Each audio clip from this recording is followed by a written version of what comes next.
শুক্রবার দলের জেলা সভাপতি এবং চেয়ারপারসনদের যে তালিকা প্রকাশ করেছে তৃণমূল, তাতেই স্পষ্ট করে বলে দেওয়া হয়েছে জেলায় দলের সংগঠন দেখভাল করবে মুখ্যমন্ত্রী মমতা বন্দ্যোপাধ্যায়ের তৈরি করে দেওয়া কোর কমিটি। আর বীরভূমে তৃণমূলের জেলা সভাপতি রইলেন না অনুব্রত মণ্ডল। শুধু তাই নয়, বীরভূম জেলায় জেলা সভাপতি পদই আর রাখল না শাসক দল, জেলা সভাপতির পদ তুলে দেওয়া হলো। শুক্রবার দলের জেলা সভাপতি এবং চেয়ারপারসনদের যে তালিকা প্রকাশ করে দলের সংগঠন দেখভাল করবে মুখ্যমন্ত্রী মমতা বন্দ্যোপাধ্যায়ের তৈরি করে দেওয়া কোর কমিটি। কোর কমিটির চেয়ারপারসন পদে রয়েছেন রামপুরহাটের বিধায়ক তথা রাজ্যের ডেপুটি স্পিকার আশিস বন্দ্যোপাধ্যায়। গত 1.5 মাস জেলা তৃণমূলের কোর কমিটির কোনো বৈঠক হয়নি। সমান্তরালভাবে কেষ্ট তার অনুগামীদের নিয়ে ব্লকে ব্লকে কর্মসূচি করে 2026 সালে ভোটের প্রস্তুতি পর্ব সেরে রাখছেন। অনুব্রতের সেই কর্মসূচি থেকে সরিয়ে রাখছেন কোর কমিটির অন্যতম সদস্য তথা বীরভূম জেলা পরিষদের সভাধিপতি কাজল শেখকে। সেই ঘটনা শাসক দলকে রীতিমতো চাপের মুখে ফেলেছে। তারপরেই বীরভূম জেলা তৃণমূলের সভাপতি পদই তুলে দিলেন শীর্ষ নেতৃত্ব এবং বীরভূম জেলার তৃণমূল কংগ্রেস দলটিকে পরিচালনা করবেন মুখ্যমন্ত্রীর তৈরি করা কোর কমিটি।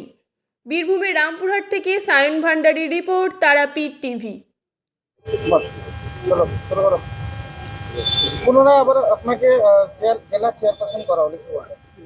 এতে বলার তো আমার কিছু নেই। সর্বোচ্চ নেত্রী মমতা বন্দ্যোপাধ্যায় এবং আমাদের নেতা সর্বভারতীয় তৃণমূল কংগ্রেসের সাধারণ সম্পাদক অভিষেক বন্দ্যোপাধ্যায়, তারা যে আমার উপর যে আস্থা রেখেছেন, এটাতেই আমি কৃতজ্ঞ। দীর্ঘকাল ধরে রাজনীতির সঙ্গে যুক্ত, প্রায় 52-53 বছর রাজনীতির সঙ্গে যুক্ত ছিল। সুতরাং তারা যে আমার উপর ভরসা রেখেছেন, আস্থা রেখেছেন, এটাতেই আমি কৃতজ্ঞ।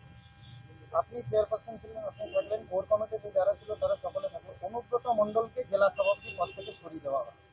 এটা আমি আমি আমি কিছু বলতে পারবো না, কারণ সরিয়ে দেওয়া হয়েছে কি হয়নি এই বিষয়গুলো আমার বক্তব্য নয়, মানে আমি বলতে পারবো না। এটা সর্বোচ্চ নেতৃত্ব যা বলবেন সেটাই, এবং আমরা পালন করব। সে মতো পালন করব। আগে কমিটিতে 7 জন সদস্য ছিলেন, তারপরে এখন 9 জন, মানে 2 এমপি এতে যুক্ত হয়েছে। জেলা সাহেব না থাকার ফলে এখন কোনো অসুবিধার মধ্যে পড়তে হবে না? কোর কমিটি দেখুন, আমরা কোর কমিটির ওপর মমতা বন্দ্যোপাধ্যায় আস্থা রেখেছেন, তার উপর আমি আর কি বলবো। অভিষেক বন্দ্যোপাধ্যায় আস্থা রেখেছেন, তার উপর আমার কি বলার আছে। তাছাড়া 2 বছরের অভ্যস্ত হয়ে পড়েছেন, 2 বছর বিগত। হ্যাঁ, 2 বছর আমাদের যে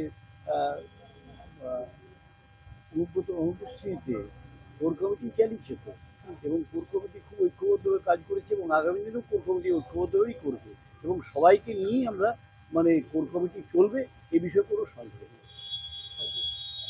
আমরা সবাই খুব খুশি।